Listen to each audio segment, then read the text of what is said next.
ஏன் இந்த anti Modi wave? Anti Modi ஒரு ஆன்டி கிடையாது. there is only one anti vote, that is for the Dravida Munnetra Kazhagam. Anti incumbency completely. எல்லாருமே வெறுக்கிறார்கள். பெண்கள் அழுகிறார்கள்.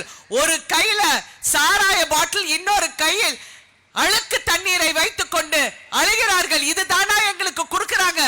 கஷ்டமா இருக்கிறது. ஒவ்வொரு பெண்களை பார்க்கும், ஒரு பெண்ணும் கண்ணீர் வடிக்கிறது பார்க்கும் போது ரொம்ப கஷ்டமாக இருக்கிறது. என்ன வாக்குறுதி கொடுத்தாங்க? எதையும் செய்ய முடியாமல் இன்னைக்கு ஒரு புது வாக்குறுதி. என்னென்னமோ சொல்லுகிறாங்க, எல்லாம் ஆசை காட்டுறாங்க. அவங்களுக்கா கதை எழுத தெரியாது? இப்ப தமிழ்நாட்டுக்கு கதை எழுதுனாங்க, இப்ப நாட்டுக்கே கதை எழுத பார்க்கிறாங்க. ஒண்ணு மட்டும் நீங்கள் புரிந்து கொள்ளுங்கள், இந்த தேர்தல் ஒரு முக்கியமான தேர்தல். பாராளுமன்ற தேர்தல், உங்கள் பிரதமரை தேர்ந்தெடுக்கும் தேர்தல். இந்த தேர்தலை நாங்கள் சிறப்பாக சந்தித்து நல்லபடியாக இந்த வெற்றியை நாங்கள் திரு நரேந்திர மோடி அவர்களுக்கு அர்ப்பணிப்போம் என்று ஒரு சபதம் எடுத்து உங்கள் வாக்குகளை தாமரை சின்னத்துக்கு வாக்களித்து ஒரு பெரிய வெற்றியை கொடுங்கள். ஏனென்றால் இப்ப நீங்க பாத்தீங்கன்னா இந்தியாவை காக்க ஸ்டாலின் அழைக்கிறார் என்று எல்லா இடத்திலையும் சொல்லிக் கொண்டிருக்கிறார். இந்தியாவை காக்க போகிறார். முதல்ல நீங்க தமிழ்நாட்டில் இருக்கிற சிக்கலை காக்குங்கள், அதுதான் முக்கியம். இந்தியாவை காக்க நீங்க வர வேண்டாம், முதல்ல தமிழ்நாட்டை காக்குங்க.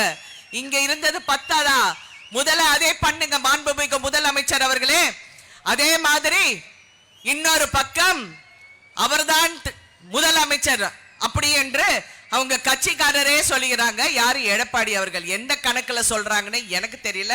இது காமெடியா சொன்னாங்களா இல்ல நிஜமாவே சொல்றாங்களாங்கிறது எனக்கு புரியவில்லை. அதாவது இந்த ஸ்கூல்ல வந்து தப்பு பண்ணா பசங்களை கூப்பிட்டு, டேய் நீ உங்காவது புடிடா, நீ உங்காவது பிடிப்ப, ரெண்டு பேரும் வந்து மன்னிப்பு கேளுங்க அப்படின்னு நம்மளை வந்து இந்த தோப்பு கண்ணை போட வைப்பாங்க. அந்த மாதிரி இவங்க ரெண்டு பேரும் ஒவ்வொருத்தர் காதை பிடிச்சி அவங்களே பண்ணிக்கிட்டு இருக்காங்க. அவங்களே அவங்கவுங்க காலை இழுத்துக்கிட்டு இருக்காங்க. இதுதான் நடக்கிற உண்மை.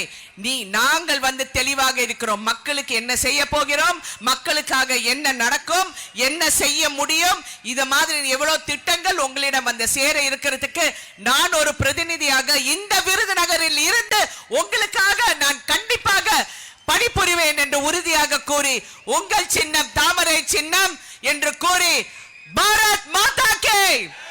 நன்றி, வணக்கம்.